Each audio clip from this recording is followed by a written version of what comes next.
நற்செய்தி வாசகம். மத்தேயு எழுதிய நற்செய்தி 26ஆம் அதிகாரம். ஆண்டவரின் உயிருள்ள வார்த்தைகள் 14 25 முடிய. பின்னர் 12 ஒருவனாகிய யூதாஸ் காரியோத்து தலைமை குருவிடம் வந்து, இயேசுவை உங்களுக்கு நான் காட்டி கொடுத்தால் எனக்கு என்ன தருவீர்கள் என்று கேட்டான். அவர்களும் 30 வெள்ளிக்காசுகளை எண்ணி அவனுக்கு கொடுத்தார்கள். அது முதல் அவன் அவரை காட்டி கொடுப்பதற்கு வாய்ப்பு தேடிக்கொண்டிருந்தான். புலிப்பற்ற அப்ப விழாவின் முதல் நாளில் சீடர்கள் இயேசுவை அணுகி வந்து, நீர் பாஸ்கா விருந்துண்ண நாங்கள் எங்கே ஏற்பாடு செய்ய வேண்டும் என விரும்புகிறீர் என்று கேட்டார்கள். இயேசு அவர்களிடம், நீங்கள் புறப்பட்டு நகருக்குள் சென்று இன்னாரிடம் போய், எனது நேரம் நெருங்கி வந்துவிட்டது, என் சீடர்களோடு வீட்டில் பாஸ்கா கொண்டாடப் போகிறேன் என போதகர் கூறுகிறார் என சொல்லுங்கள் என்றார். இயேசு தங்களுக்கு பணித்தபடியே சீடர்கள் செயல்பட்டு பாஸ்கா விருந்துக்கு ஏற்பாடு செய்தார்கள். மாலை வேளையானதும் அவர் 12 பந்தியில் அமர்ந்தார். அவர்கள் உண்டு கொண்டிருந்த பொழுது அவர், உங்களில் ஒருவன் என்னை காட்டி கொடுப்பான் என உறுதியாக உங்களுக்கு சொல்லுகிறேன் என்றார். அப்பொழுது அவர்கள் மிகவும் வருத்தமுற்றவர்களாய், ஆண்டவரே, அது நானோ என ஒவ்வொருவரும் அவரிடம் கேட்கத் தொடங்கினார்கள். அதற்கு அவர், என்னுடன் பாத்திரத்தில் தொட்டு உண்பவனே என்னை காட்டி கொடுப்பான். மானிட மகன் தம்மை பற்றி மறைநூலில் எழுதுள்ளபடியே போகிறார். ஆனால் ஐயோ, அவரை காட்டி கொடுக்கிறவனுக்கு கேடு. அம்மனிதன் பிறவாதிருந்திருந்தால் அவனுக்கு நலமாயிருந்திருக்கும் என்றார்.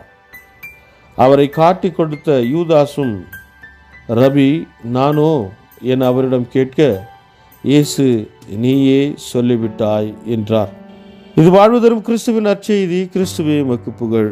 ಮತ್ತಾಯ ಅಧ್ಯಾಯ 26 ವಚನ 14ರಿಂದ 25ರವರೆಗೆ.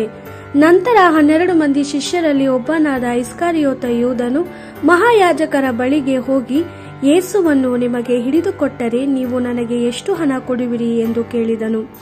ಮಹಾಯಾಜಕರು 30 ಬೆಳ್ಳಿಯ ನಾಣ್ಯಗಳನ್ನು ಯೂದನಿಗೆ ಕೊಟ್ಟರು. ಅಂದಿನಿಂದ ಯೇಸುವನ್ನು ಹಿಡಿದುಕೊಡಲು ಯೂದನು ಸಮಯ ಕಾಯುತ್ತಿದ್ದನು.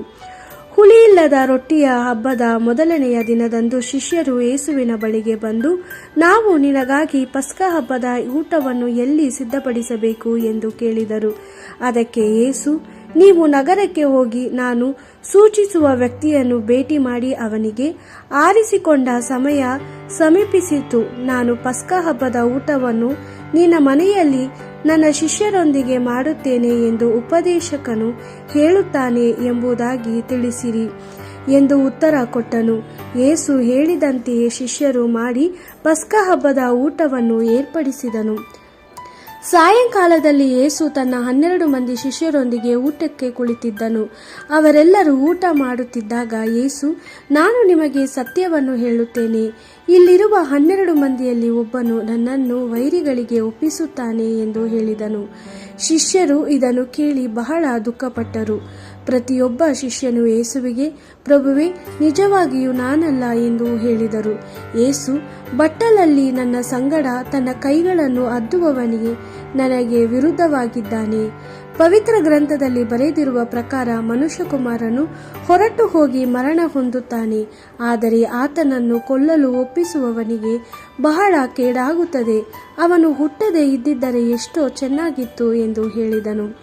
ಆಗ ಯೇಸು ಆತನ ಶತ್ರುಗಳಿಗೆ ಒಪ್ಪಿಸಿಕೊಡಲಿದ್ದ ಯೂದನು, ಗುರುವೇ, ನಿನಗೆ ವಿರುದ್ಧವಾಗಿರುವವನು ನಾನಲ್ಲ ತಾನೇ ಎಂದನು. ಅದಕ್ಕೆ ಯೇಸು, ಹೌದು, ಅವನು ನೀನೇ ಎಂದು ಉತ್ತರಿಸಿದನು.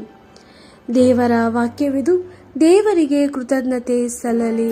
Gospel according to Matthew chapter 26 verse 14 to 25. Then one of the 12 named Judas Iscariot went off to the chief priest and said, How much will you give me if I hand him over to you? They promised to give him 30 pieces of silver, and from then on he kept looking for an opportunity to hand him over to them. On the first day of the festival of the unleavened bread, the disciples came to Jesus and said to him, Where do you want us to prepare the Passover meal for you? Jesus answered, Go into the city to the house of a certain man and tell him, The Master says, My hour is near, and I will celebrate the Passover with my disciples in your house. The disciples did as Jesus had ordered them and prepared the Passover meal. When it was evening, Jesus sat at table with the 12. While they were eating, Jesus said, "Truly I say to you, one of you will betray me." They were deeply distressed and asked him in turn, "Not I, Lord, surely?" He answered, "He who will betray me is one who has dipped his bread in the dish with me. The Son of Man is going as the scripture says he will, but alas for that man who betrays the Son of Man. Better for him if he had never been born." Judas, who was to betray him, also asked, "Do you not mean me, Master? Do you?" Jesus replied, "You have said it." The Gospel of the Lord. Praise to you, Lord Jesus Christ.